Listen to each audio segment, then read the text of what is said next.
Okay, this is the second part to building the Electrathon battery heater. As you can see here is what I've used. I used a Coleman cooler. This was also a cooler that we had used before, actually.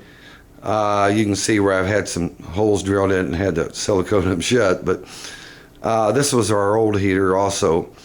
But it's a large cooler. It will hold 4 batteries very easily. The gray box on the side, that's where our little temperature controller ended up. And I'll try to get a close-up of it.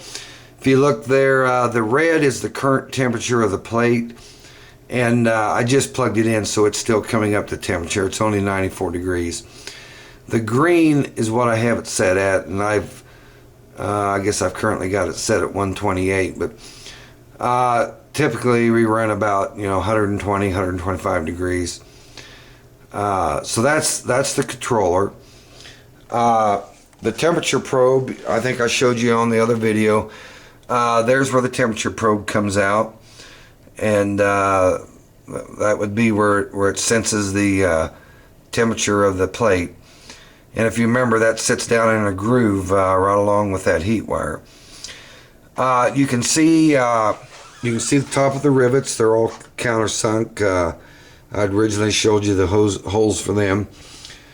I did paint this black, and I did it actually after I put it in here. The reason why I painted it black is I found out we like to use an IR heat gun to measure the temperature of the batteries. It makes a real simple way to do it. Well, I found out that IR heat gun would not work on a shiny surface. You would shoot the surface of that plate, and it would only show about 80 degrees when it was actually about 120 degrees. I actually had some batteries in there earlier, and I'd shoot the battery, and the battery is at 110 and the plate was at 80, so I knew it was wrong. So I painted the plate black, so and now the IR gun works really well.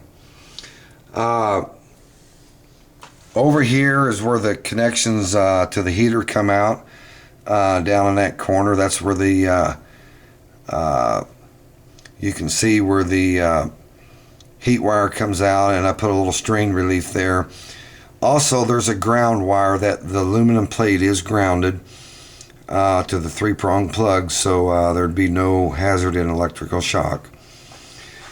Something else I done is I put 2 small fans in the lid of it, and my idea is there, by circulating the air, I'll get a little better, faster heat transfer to my batteries.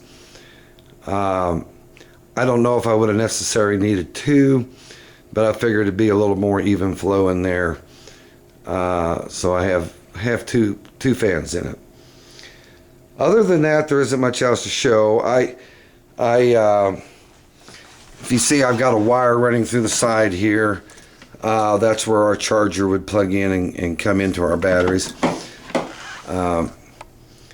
So that's basically the finished product. I've ran it one time here, and works excellent. It draws right at 75 watts is all the wattage that heater is, but that's enough to heat them batteries up. It takes about 8 hours to get them batteries up to full temp. So it's a slower process than some, but I think actually that's the way you want to do it. Bring them up slow, and then be charging on them as you do it. So I'm real happy with the finished product. I hope this maybe will help you out as far as possibly coming up with a cooler to heat your batteries.